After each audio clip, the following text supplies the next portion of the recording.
Hello crazy coders, today we will make a stopwatch using Python. For this we will make use of two modules, one datetime module and second time module. So both these modules are built in, so you don't have to install it. So without further ado, let's start coding. The first thing, from datetime I want to import datetime class, and now from time I want to import sleep function. Now after that I want to import OS because I want to clear the terminal. It's your choice. Now I will pass CLS, it will clear the terminal. I realized that it is different for different operating systems, so if this doesn't work for you, please Google it. And now after this I will just let the user know how to stop it, how to stop the stopwatch. So for that, press Control C to stop. Now Control C is raises keyboard interrupt, which is actually an exception, but with using try except block we can catch this exception and print appropriate message. So we'll do that, but before that I want to initialize a variable name counter to 66600. Now if we pass this counter to a function named from timestamp in the datetime module, it will return a time object which will have hours is equal to 0, minutes is equal to 0, seconds is equal to 0. Now yeah, that's the starting point of the stopwatch, so that's great. But the amazing thing is, if we increment this counter by 1 and again pass it to that function, it will return a time object with hours is equal to 0, seconds is equal to 1. So minutes will be 0. So again, if we pass this by incrementing it twice, it will return a time object which will have 0 hours, 0 minutes and 2 seconds. And if we increment 60 times and then pass it, we'll get an object which will have 0 hours, 1 minute and 0 seconds. So this is going to be the logic of our stopwatch. So now let's code. As I said, I will use try except block, but except part is easy, so for time being I will use this. So in except we just have to get a keyboard interrupt. Now if keyboard interrupt occurs, I just print thanks for using stopwatch.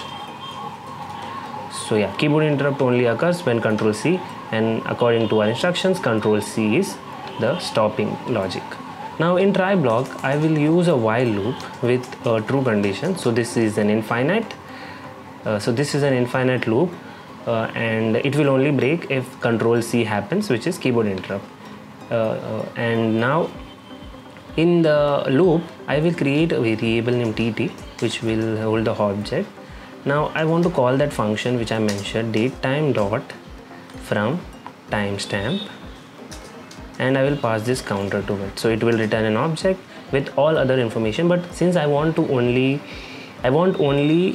time things, so for that I will create a variable in string, and to format it in according to what I wish. So there is a function datetime dot strftime, which is string format time, and in this we have to pass in this manner to get hours and minutes for this, and for seconds use this. So we got hour, minute and seconds. Now after this I will just print the string. That's great. Now we are moving ahead. After printing the string, I will increment the counter by 1. As I said, it will also only increase the seconds part at each iteration, and if the seconds become 60, then it will go to minute section. Now for this to run appropriately, I will use sleep function with parameter 1, which is 1 second. So now all these things will happen at time interval of 1 second, which is what we want our stopwatch to do, increment the seconds by 1 at every 1 second. So that's the logic, and I think we are done with the program. So let's check for the output. Okay, there is an error, descriptor strftime or datetime doesn't apply to an str object. So what is error is so error was, instead of using this date time, we just have to use tt, which is our date time object, which we have already created using the date time from stamp function. So now let's again run this code. Let's see. Yeah, it's running. Yeah, seconds are updating every second, and after 60 iterations it will go to minutes. Now if I press Ctrl C, then yeah, it ended with the message, thanks for using stopwatch. So that's it from this video. Thank you for watching this video. We will catch you up in the next one.